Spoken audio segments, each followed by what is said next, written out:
তোমরা যারা 2026-এর উচ্চ মাধ্যমিক পরীক্ষার্থী তোমাদের প্রত্যেককে আমার চ্যানেলে স্বাগত জানাচ্ছি।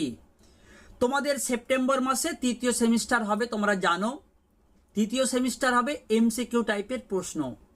আজকে আমি তোমাদেরকে গল্প থেকে মোস্ট ইম্পর্টেন্ট বাছাই করা 30টি অত্যন্ত গুরুত্বপূর্ণ প্রশ্নের একটি প্রশ্নপত্র সেট আমি তৈরি করেছি। তোমাদেরকে বলবো তোমরা এই প্রশ্নগুলো ধরে তোমরা পরীক্ষা দাও এবং নিজেকে একটু যাচিয়ে নাও তুমি 30-এর মধ্যে কত পেলে, তুমি কতটা প্রস্তুত হতে পেরেছো। তুমি প্রথমে এই প্রশ্নগুলো দেখে দেখে এমসিকিউ পেপারে বা তোমার খাতাতে তুমি উত্তরগুলো করো এবং উত্তরগুলো করার পর আজকের আমি এই ভিডিওর একেবারে এই 30টা প্রশ্নের উত্তর তোমাদেরকে আমি দেখিয়ে দেব, তার সাথে তুমি মিলিয়ে নাও। তারপর তুমি আমাকে কমেন্ট করে জানাও তুমি 30-এর মধ্যে কত নম্বর পেয়েছো। এর পাশাপাশি তোমাদের আমি জানিয়ে দিই, তোমাদের জন্য এখন থেকে রেগুলার এই ধরনের নমুনা প্রশ্নপত্র আমি কিন্তু আমার চ্যানেলে পোস্ট করব। তাই তোমাদেরকে অনুরোধ করব তোমরা প্রত্যেকটা পরীক্ষা অ্যাটেন্ড করো, আর সেই জন্য তুমি চ্যানেলটাকে সাবস্ক্রাইব করে পাশের বেল আইকনটা প্রেস করে নোটিফিকেশনটাকে অল করে রাখো। আজকের ভিডিও তোমার যদি ভালো লাগে, তোমার যদি প্রশ্নগুলো মনে ধরে, তাহলে ভিডিওতে একটা লাইক করে দাও আর একটু শেয়ার করতে অনুরোধ করব।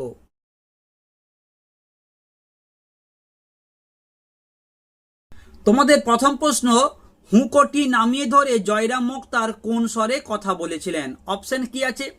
এ আছে রাগান্বিত, বি আছে উদ্বেলিত, অপশন সি উত্তেজিত, অপশন ডি সচকিত। এই প্রশ্নের কি উত্তর হবে? তুমি দাগ নম্বর দিয়ে অপশনটা জাস্ট লিখে দাও। নেক্সট 2 নম্বর প্রশ্ন কি আছে?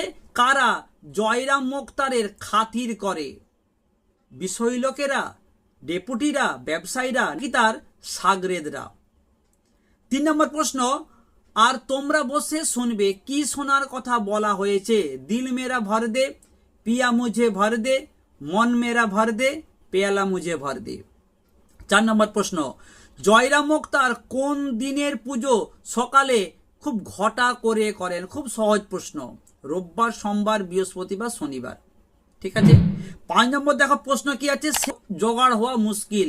কি জোগাড় হওয়া মুশকিল? গরুর গাড়ি, পালকি, নাকি ঘোড়ার গাড়ি, না মোটর গাড়ি? কোনটা হবে সঠিক উত্তর তোমার মনে হয়? তুমি কমেন্ট করে জানাও। ওকে। নেক্সট 6 নম্বর প্রশ্ন দেখো, যে মহারাজ জয়রাম মোক্তারের মক্কেল তার নাম কি? হরিশচন্দ্র, নরেশচন্দ্র, উমেশচন্দ্র, নাকি রাধা মোহন? 7, খুনি মোকদ্দমায় জয়লাভের পর জয়রামের প্রশংসা করেছিলেন।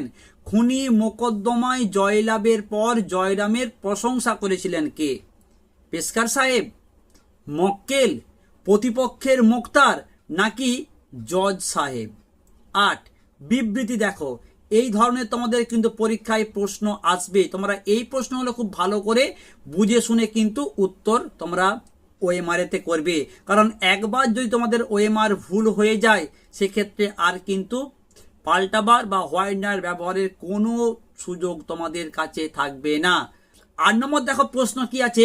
বিবৃতি বলছে একদিন এজলাসে এক ডেপুটির সঙ্গে জয়রামের ভীষণ বচসা বেঁধে যায়। বিবৃতি 2, জয়রাম মোক্তার তার মঙ্গলা গায়ে প্রসূত এঁড়ে বাছুরটির নামকরণ করেন ডেপুটির নামে। এ অপশন বলছে বিবৃতি 1 ও বিবৃতি 2 উভয়ই ভুল, অর্থাৎ এখানে যে বক্তব্যগুলো বলা আছে সবগুলোই ভুল। বি, বিবৃতি 1 ও বিবৃতি 2 উভয়ই সঠিক এবং বিবৃতি দুটি পরস্পর সম্পর্কযুক্ত। এখানে যে বলা আছে যে গন্ডগোল বা বচসা বেঁধে গিয়েছিল এবং তারপর জয়রাম মোক্তার তার মঙ্গলা গায়ে থেকে যে বাছুরটি হয়েছিল তার নাম রেখেছিল ওই ডেপুটির নামে, এখানে দুটোই ঠিক এবং এই দুটো পরস্পর সম্পর্কযুক্ত। সি অপশন বলছে বিবৃতি 1 ও বিবৃতি 2 উভয়ই সঠিক কিন্তু বিবৃতি দুটি নিরপেক্ষ, অর্থাৎ পরস্পরের সঙ্গে সামঞ্জস্যপূর্ণ নয়। নাম্বার 4, বিবৃতি 1 সঠিক কিন্তু বিবৃতি 2 ভুল। কোনটা উত্তর হবে? তুমি চট করে তোমার খাতায় উত্তরটা দেখে নাও। নাম্বার 9, তাই তো সব মাটি উক্তিটি কার? কুঞ্জবিহারী বাবু, নগেন ডাক্তার, জয়রাম মোক্তার নাকি চাকরের? এরপর চলে আসবো 10 নম্বর প্রশ্নতে। দেখো কি আছে, উমাচরণ লাহিড়ীর নিবাস ছিল কোথায়? বীরপুর, পীরগঞ্জ, মতিগঞ্জ নাকি নিশিপুরে? হস্তি ভাড়ার বিজ্ঞাপনের নিচে ঠিকানাটি ছিল, খুব গুরুত্বপূর্ণ প্রশ্ন। আমি তোমাদের এই প্রশ্নগুলো কিন্তু গত বছরের টেস্ট পেপার থেকে বাছাই করে এই রকমের প্রশ্ন তোমাদের আমি দিয়েছি। কি আছে প্রশ্ন? চৌধুরীপাড়া, যশোর, পীরগঞ্জ নাকি বামুনহাট? নেক্সট, কল্যাণীর বিবাহে কন্যাপক্ষের খরচ হতো কত? এইটা খুব গুরুত্বপূর্ণ। দেখো, বিবাহে বলেছে, অর্থাৎ ঘর থেকে কত খরচ হতো এবং পাওনা বা বরপক্ষকে যৌতুক কত দেওয়া হতো মোট, এখানে কিন্তু বলা নেই। কন্যাপক্ষের কত খরচ হতো মোট বলা হয়নি কিন্তু, যে মোট কত খরচ হতো। বরপণ সে চেয়েছিল 2000, গৃহ বাড়িতে হচ্ছে খরচা 500, মোট 2500, সে কথা কিন্তু এখানে বলা নেই। তোমরা অপশনগুলো দেখলেই বুঝতে পারবে। অর্থাৎ এই প্রশ্নের সঠিক উত্তর কি হবে? 5000, 3000, 500 নাকি 300?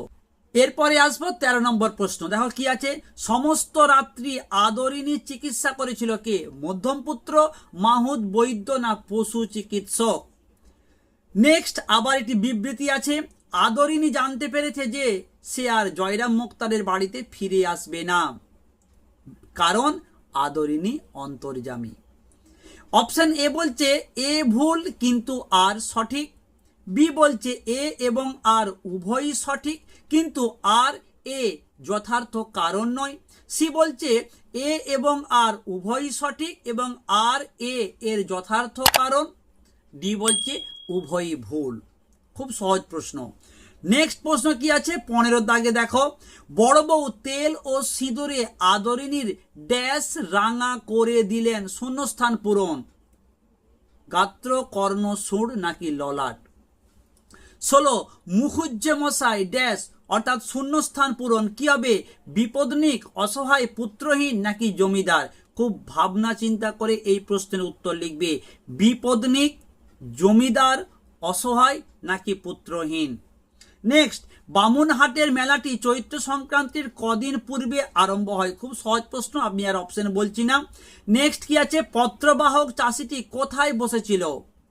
জয়রাম বাবুর পায়ের কাছে, চালকের পাশে, ছাউনির ভিতরে নাকি কোচ বাক্সে? খুব ভালো প্রশ্ন। নেক্সট প্রশ্ন দেখো কি আছে, সে আর পথ চলতে পারে না, কে পথ চলতে পারে না? মাহুত, চাকর, মোক্তার মশাই নাকি আদরিনী? নেক্সট, নব্য মোক্তারগণ মাথায় কি পরে? টুপি, পাগড়ি, শাপলা নাকি চাদর? নেক্সট কি আছে 21 নম্বর প্রশ্ন, জয়রাম মোক্তার অকাতরে কি দান করতেন? অন্ন, বস্ত্র, আইনজ্ঞ নাকি অর্থ? খুব ভালো প্রশ্ন। জয়রাম মোক্তার কি অকাতরে দান করতেন? অর্থ, বস্ত্র, আইনজ্ঞ নাকি অন্ন? ভাবনা চিন্তা করে কিন্তু এই প্রশ্নে তোমরা উত্তর লিখবে, কেমন? নেক্সট, কর্মচারীটি কত টাকা নিয়ে প্রস্থান করেছিল? 2000, 5000, 1000 নাকি 3000? পরের প্রশ্ন, হাতি না পাওয়ার সংবাদে নিরাশ হয়ে পড়েছিলেন কে? জয়রাম মোক্তার, ভৃত্য, কুঞ্জবিহারী বাবু, Nagen doctor? Next, Kunjabihari senior উকিল ছিলেন। 2, জয়রাম মুখোপাধ্যায়ের বয়স 70 পার হয়েছে। 3 নম্বর, বীরপুরের উমাচরণ লাহিড়ীর মাদি হাতির দাম 2000 টাকা। 4 নম্বর, বামুনহাটে মেলা হয় চৈত্র সংক্রান্তিতে। দেখো তোমাদের 4টা উদ্ধৃতি এখানে দেওয়া আছে এবং অপশন বলছে এ মিথ্যা, 2 মিথ্যা, 3 সত্য, 4 সত্য। বি বলছে যে 1 মিথ্যা, 2 সত্য, 3 মিথ্যা, 4 সত্য। আবার সি অপশনে বলছে যে 1 সত্য, 2 মিথ্যা, 3 সত্য, 4 মিথ্যা। এইভাবে তোমাদের কিন্তু অপশনে দিয়ে দিয়েছে পাট পাট করে, যেটা উত্তর হবে তোমরা অবশ্যই সেই অপশনটাকে তোমরা চুজ করবে, কেমন? নেক্সট দেখো প্রশ্ন কি আছে, পরদিন বিকালে একটি ড্যাশ একখানি পত্র নিয়ে আসে, অর্থাৎ কে নিয়ে এসেছিল পত্র? মাহুত চাষি লোক, পত্রবাহক নাকি বৃদ্ধ লোক? খুব ভালো প্রশ্ন। আবার দেখো বিবৃতি এবং কারণ দেওয়া আছে। বলছে আদরিনী বিক্রি হয়নি, কারণটা কি? বামুনহাটের মেলায় ভালো খরিদ্দার জোটেনি বলে। অপশন তোমাদের বলছে এ আর আর উভয়ই সঠিক, আর আর হচ্ছে এর যথার্থ কারণ। বি সি ডি এইভাবে তোমাদের অপশন দেওয়া আছে, তোমার যেটা উত্তর মনে হবে তুমি অবশ্যই সেটাকে কিন্তু চুজ করে গোল দাগ দেবে।